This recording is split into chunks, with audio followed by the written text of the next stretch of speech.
눈 속에 한 남자가 쓰러져 있었습니다. 수연은 그를 살리려 자신의 아랫목을 대어 주었습니다. 방 안에는 따뜻한 콩죽 한 그릇에 정성만 감돌았습니다. 수연은 몰랐습니다. 그가 마패를 품은 암행 어사임을요. 관아의 수탈 앞에 소를 빼앗긴 수연은 눈물로 밤을 지새웠습니다. 하지만 어둠 속에서 정의의 심판은 이미 시작되었습니다. 작은 친절이 불러온 기적은 마을을 구했습니다. 운명은 그렇게 소리 없이 다가왔습니다. 그날 아침 그녀의 인생은 조용히 변하기 시작했습니다. 구독과 좋아요를 눌러주시면 당신의 하루에도 따뜻한 변화가 찾아올 거예요. 옛날 옛적 첩첩산중으로 둘러싸여 새들조차 넘기 힘들다는 강원도 어느 깊은 골짜기 외딴 마을에 수연이라는 이름의 젊은 과부가 살고 있었습니다. 그녀는 일찍이 남편을 여의고 자식 하나 없이 홀로 지내며 가난하지만 정갈하게 집안을 돌보며 살아가고 있었으나 산골의 겨울은 유독 모질고 길어 홀로 남겨진 수연의 마음은 늘 시린 바람이 머무는 듯 적막했습니다. 그의 겨울은 유난히도 일찍 찾아와 하늘에서는 며칠째 제비구름이 무겁게 가라앉아 쉴 새 없이 눈덩이를 쏟아내고 있었는데 산세가 험한 탓에 한번 눈이 내리기 시작하면 온 세상이 하얗게 갇혀 이웃 마을과의 왕래조차 끊기 일쑤였습니다. 마을 사람들은 이미 문을 굳게 닫아 걸고 아랫목의 온기에 의지해 긴 겨울밤을 견디고 있었지만 마을 끝자락에 홀로 떨어진 초가집에 사는 수연에게는 이 겨울의 적막함이 더욱 깊고 시리게 다가왔습니다. 희미한 호롱불 아래서 낡은 옷을 땀 한 땀 기우던 수연은 문풍지가 세찬 바람에 팔르르 떨릴 때마다 방 안으로 스며드는 찬 기운에 몸을 움츠리면서도 마음속으로는 봄이 오기를 간절히 기다리며 긴 밤을 견뎌내고 있었습니다. 밤이 깊어가 갈수록 눈발은 더욱 거세져 마치 천지가 개벽이라도 하는 듯 웅웅거리는 소리가 산골짜기를 가득 메웠고 수연은 잠시 바느질 손을 멈추고 귀를 기울였습니다. 바람 소리에 섞여 무언가 둔탁한 소리가 들린 것 같기도 하고 그저 나뭇가지가 눈 무게를 이기지 못해 부러지는 소리인가 싶어 불안한 마음에 방문을 살짝 열어보려만 했지만 문틈으로 들이치는 칼바람에 놀라 다시 문고리를 잡았습니다.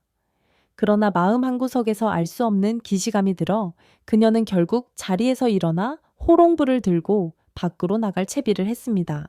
혹시라도 산짐승이 내려와 장독대라도 건드린 것은 아닌지 확인해야 마음이 놓일 것 같았기 때문입니다.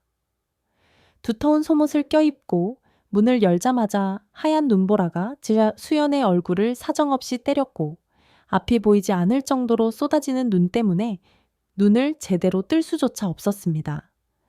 마당에는 이미 무릎까지 빠질 정도로 눈이 쌓여 있었고 세상은 온통 하얀 어둠 속에 잠겨 있었는데 수연은 바람에 위태롭게 흔들리는 호롱불을 감싸주며 조심스럽게 마당으로 발을 내디뎠습니다.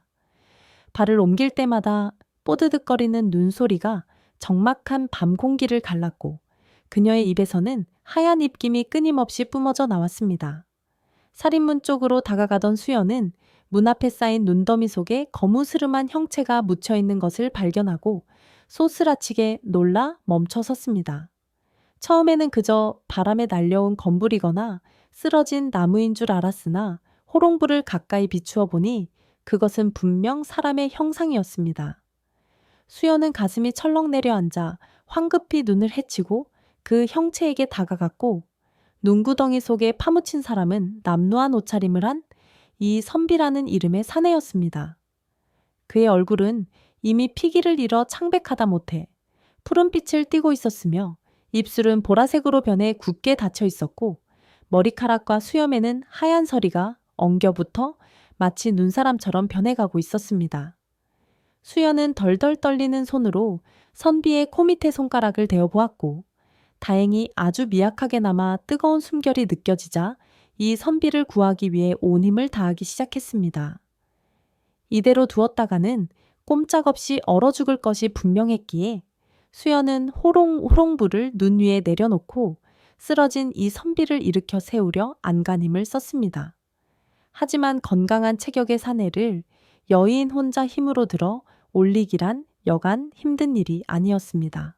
이 선비의 몸은 이미 꽁꽁 얼어붙어 뻣뻣했고 물먹은 솜처럼 천근망은 무거웠지만 수연은 이를 악물고 선비의 겨드랑이에 자신의 팔을 끼워 넣은 뒤 온몸에 체중을 실어 그를 질질 끌다시피 하여 집 쪽으로 옮기기 시작했습니다.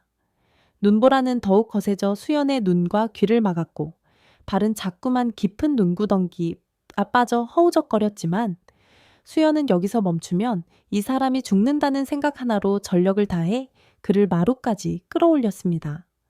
거친 숨을 몰아쉬며 방문을 열고 이 선비를 따뜻한 아랫목으로 밀어 넣은 뒤에야 수연은 바닥에 주저앉아 가쁜 숨을 골랐고 어둠이 짙게 깔린 방 안에서 이름 모를 나그네와의 기묘하고도 위태로운 인연이 그렇게 시작되었습니다.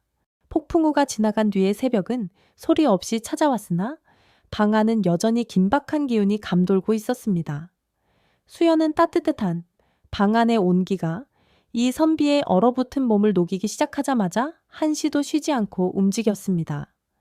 젖은 옷은 천을 뺏는 독과 다름없었기에 그녀는 잠시 부끄러움을 무릅쓰고 이 선비의 도포와 저고리를 벗겨내었으며 장롱 깊숙이 넣어 두었던 전 남편의 목화 소미불을 꺼내 그를 정성스럽게 감싸주었습니다. 이불 속으로 손을 넣어 선비의 차가운 손발을 끊임없이 주무르는 수연의 임에는 어느새 송골송골 땀방울이 맺혔고 그녀의 정성 덕분인지 선비의 창백했던 얼굴에는 아주 미세하게 남아 생기가 돌기 시작했습니다. 하지만 의식은 여전히 돌아오지 않았기에 수연은 몸을 녹이는데 가장 좋다는 따뜻한 죽을 수기로 마음먹고 부엌으로 나갔습니다. 쌀독은 이미 바닥을 보이고 있었기에 그녀는 아껴두었던 콩을 꺼내 맷돌에 갈아 콩죽을 쑤기 시작했는데 문끈한 불에 오랫동안 끓여야 구수한 맛이 난다는 가르침을 떠올리며 나무 주걱을 젓는 그녀의 손길에는 간절한 기도가 담겨 있었습니다. 부엌 가득 고소한 냄새가 퍼져나가고 죽이 알맞게 쑤어지자 수연은 정갈하게 담아 방으로 들고 들어갔습니다. 이 선비는 여전히 눈을 감고 있었으나 호흡은 한결 편안해 보였고 수연은 그의 상체를 조심스럽게 일으켜 자신의 무릎에 기대게 한 뒤 식힌 죽을 한 숟가락씩 입술에 가져다 대었습니다. 굳게 닫힌 입술 사이로 따뜻한 죽이 흘러 들어가고 선비가 이를 받아 마시는 소리가 들리자 수연은 그제야 안도의 한숨을 내쉬며 미소를 지었습니다. 한참을 그렇게 죽을 먹이고 얼굴에 흙먼지를 닦아주며 곁을 지키던 중 마침내 이 선비가 나지막한 신음과 함께 눈을 떴습니다. 그의 눈빛은 처음에는 몽롱했으나 이내 수연의 걱정스러운 눈동자와 마주치자 깊고 그윽한 광채를 띄었습니다.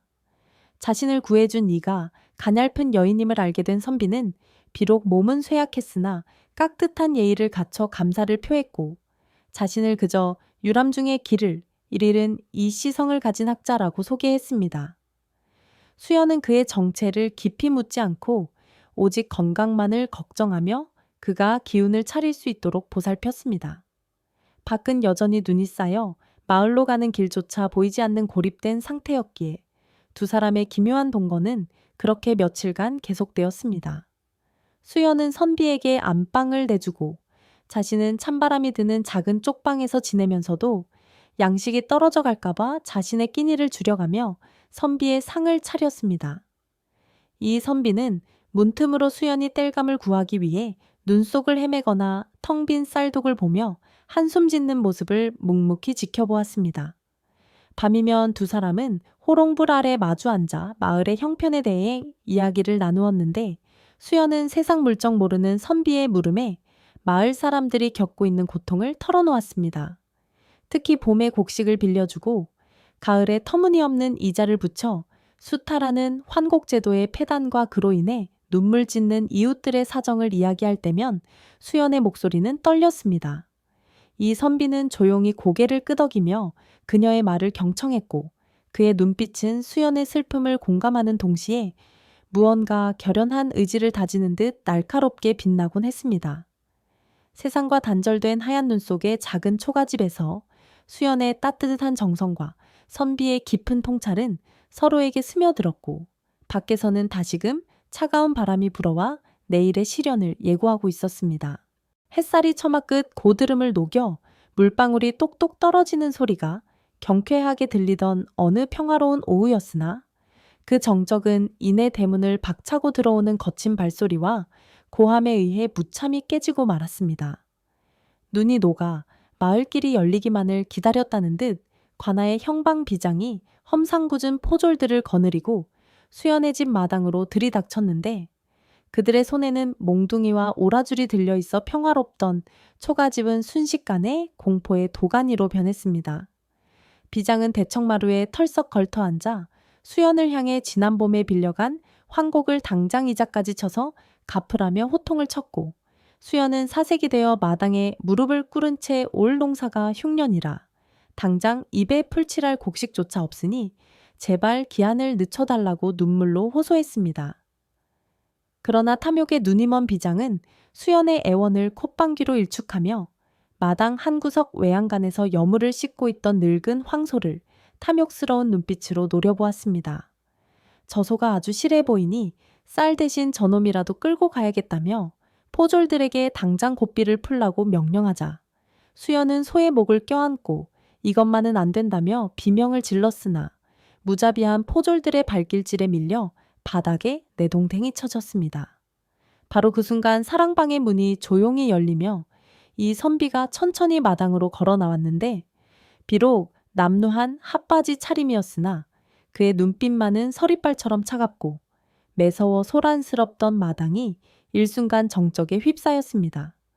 이 선비는 비장을 똑바로 응시하며 관의 법도가 어찌 백성을 보살피기는커녕 도적대처럼 부녀자의 유일한 재산을 약탈하려 드느냐며 꾸짖었지만 비장은 이 선비의 초라한 행사액을 훑어보고는 과부 집에 숨어 사는 기둥 서방이라도 되는 모양이라며 비릿한 웃음을 흘렸습니다.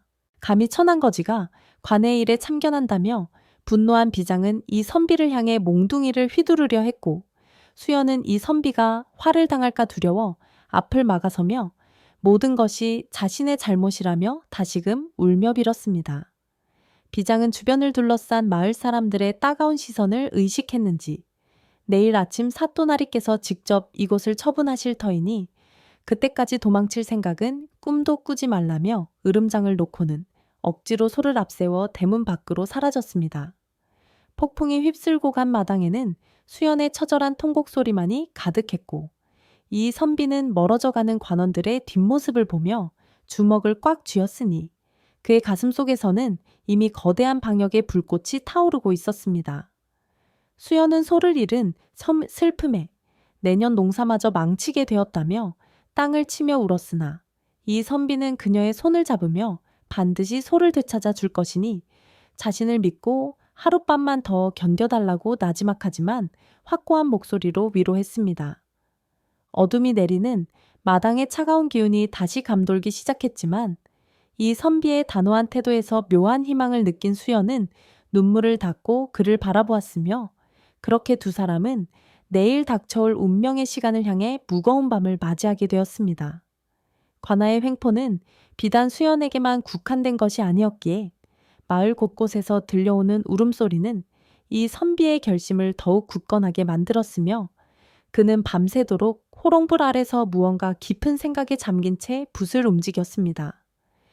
수연은 그런 선비의 뒷모습을 보며 불안함과 기대가 뒤섞인 마음으로 기나긴 밤을 지새웠고 마을을 뒤덮은 어둠은 이제 곧 밝아올 정의의 아침을 위해 숨을 죽이고 있었습니다.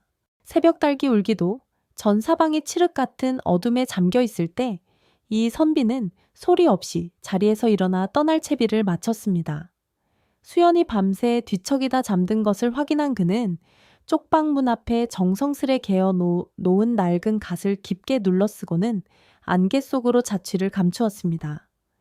그의 발걸음은 평소에 느릿한 팔자걸음이 아니었으며 눈 덮인 산길을 거침없이 헤쳐나가는 모습은 마치 훈련받은 무관처럼 날렵하고 단단했습니다.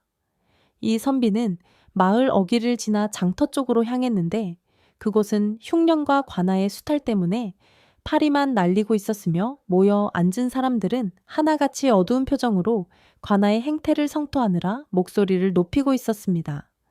그는 갓을 푹 눌러쓴 채 그들 틈에 섞여 앉아 귀를 기울였고 윗마을 박서방네가 솥단지까지 털렸다는 이야기와 황곡 이자를 갚지 못해 어린 딸을 종으로 팔아넘겼다는 참담한 사연들을 하나하나 가슴에 새겼습니다.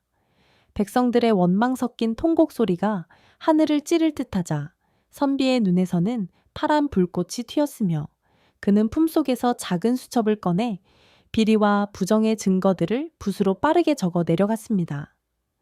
장터를 빠져나온 그는 관아가 있는 읍내 쪽으로 발길을 옮겼는데 관아의 높은 담장 너머로는 백성들의 굶주림을 비웃기라도 하듯 대낮부터 흥겨운 풍악 소리와 기생들의 웃음소리가 흘러나오고 있었습니다. 이 선비는 짐꾼인 척 위장하여 쌀가마니를 실은 수레 뒤에 붙어 관아 앞마당을 엿보았고 창고 문이 열릴 때마다 그 안에 가득 쌓인 곡식 가마니들을 보며 주먹을 꽉 쥐었습니다. 흉년이라 곡식이 없다며 백성들을 쥐어짜더니 정작 관아 창고는 썩어나갈 정도로 곡식이 넘쳐나고 있었던 것입니다. 그는 관아 뒷담 쪽으로 조심스럽게 이동하여 어둠 속에 몸을 숨긴 채 휘파람을 짧게 3번 불었습니다. 그러자 어디선가 검은 그림자 하나가 소리 없이 나타나 그의 앞에 무릎을 꿇었는데 그는 이 선비가 미리 배치해둔 역졸이었습니다. 선비는 역졸에게 자신이 기록한 서찰을 건네며 내일 아침 사또가 수연의 집으로 당도하는 즉시 모든 역졸을 집결시켜 한 놈도 빠져나가지 못하게 하라는 은밀한 명을 내렸습니다. 한편 집에서 홀로 남겨진 수연은 시간이 갈수록 초조해졌으며 점심때가 지나도록 돌아오지 않는 이 선비를 기다리며 대문 앞을 수 없이 서성였습니다. 혹시 선비님이 자신을 버리고 떠난 것은 아닐까 하는 불안함과 함께 오늘 밤 다시 들이닥칠 포졸들에 대한 공포가 그녀를 옥죄어 왔습니다.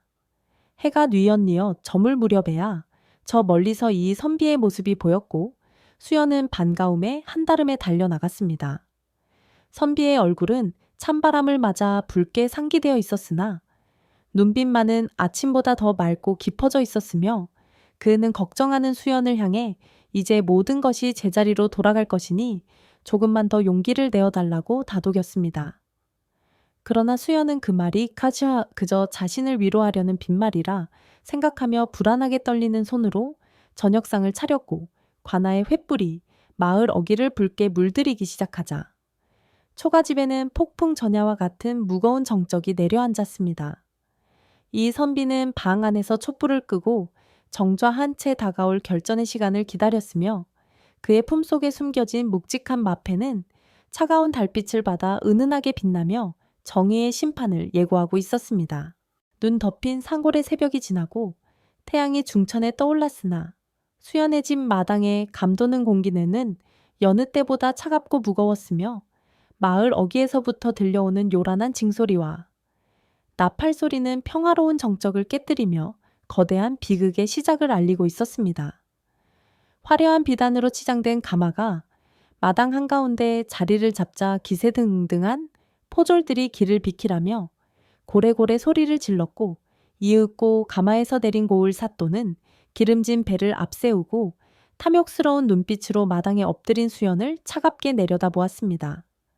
사또는 수연을 향해 국법을 어기고 환곡을 갚지 않은 죄가 지엄하며 감히 외간 남자를 집안에 들여 풍속을 어지럽혔으니 당장 관아로 끌고 가 목숨으로 그 죄를 갚게 하겠다며 추상 같은 호통을 쳤으며 수연은 공포와 억울함에 몸을 바들바들 떨며 차가운 눈바닥에 머리를 찌으며 오직 자비만을 구하며 통곡하였습니다.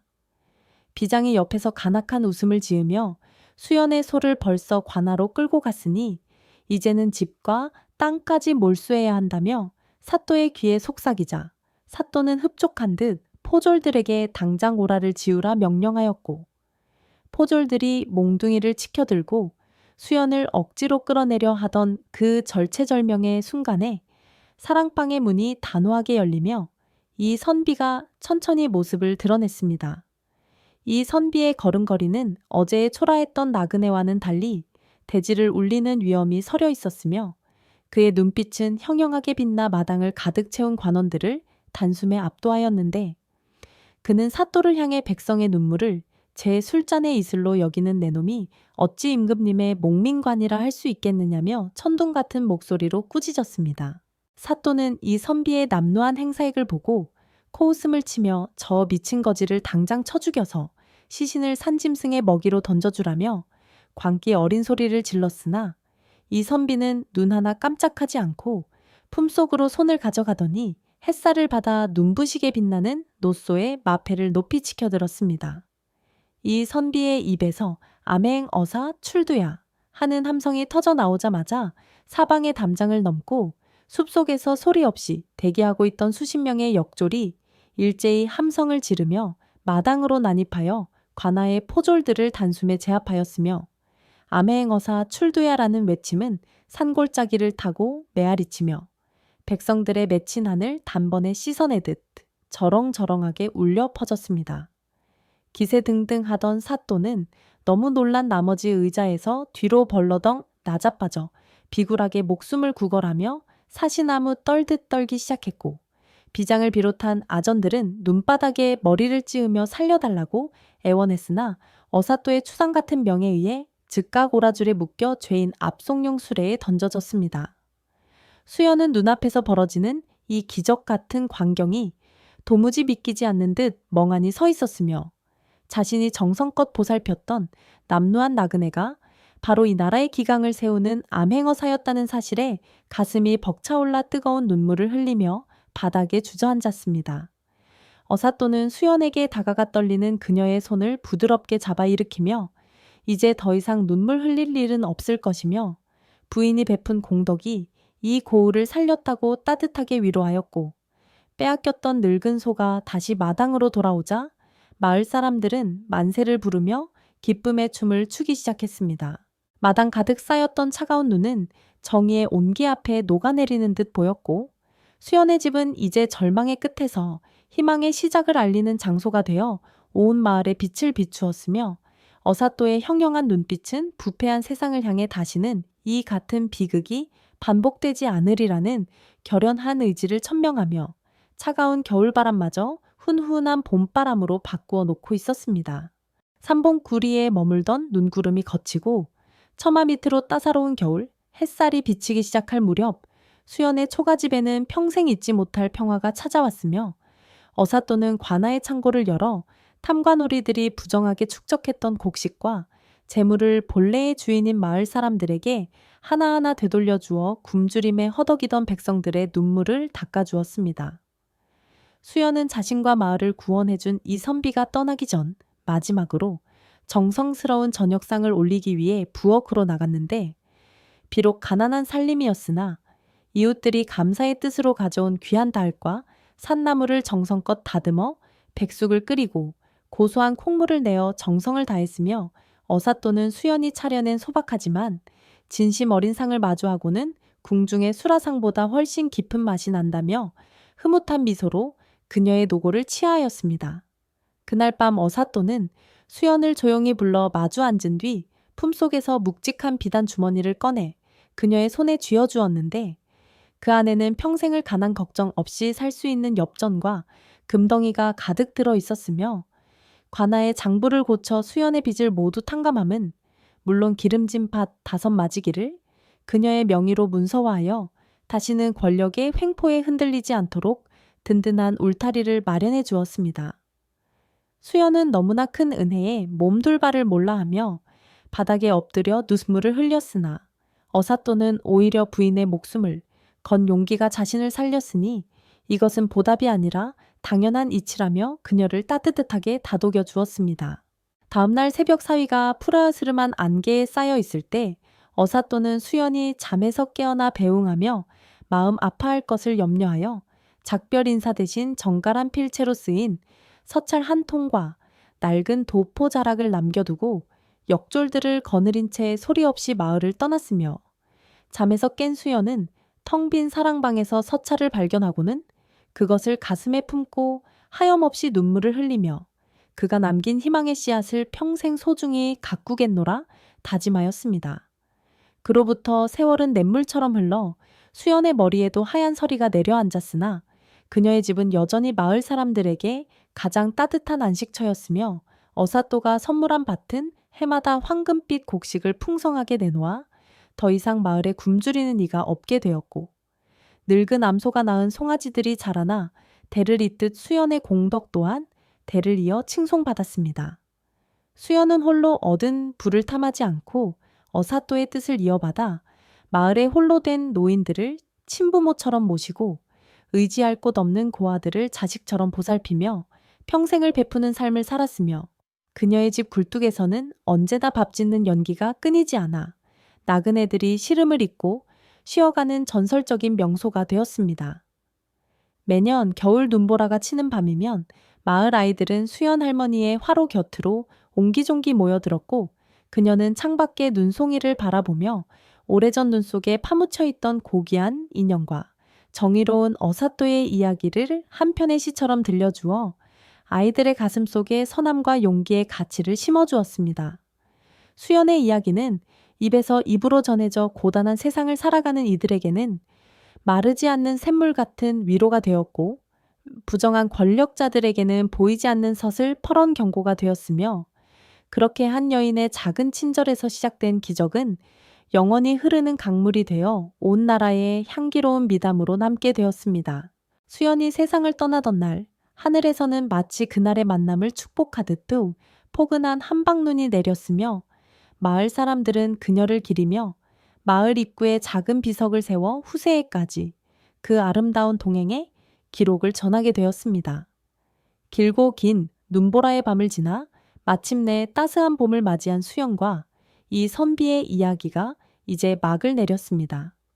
평범한 한 여인의 따뜻한 콩죽 한 그릇이 나라의 정의를 바로잡는 거대한 물줄기가 되었던 이 극적인 전개 속에서 당신의 마음을 가장 뜨겁게 울린 명장면은 무엇이었나요? 타인의 고통을 외면하지 않은 수연의 용기였나요? 아니면 백성의 눈물을 닦아주기 위해 남루한 옷차림을 마다하지 않은 어사또의 진심이었나요? 당신이 생각하는 진정한 사람 사는 세상의 모습은 무엇인지 아래 댓글로 자유롭게 의견을 나누어 주시고, 오늘 이 이야기가 당신의 가슴 속에 작은 옹이 하나를 심어주는 소중한 시간이 되었기를 바랍니다.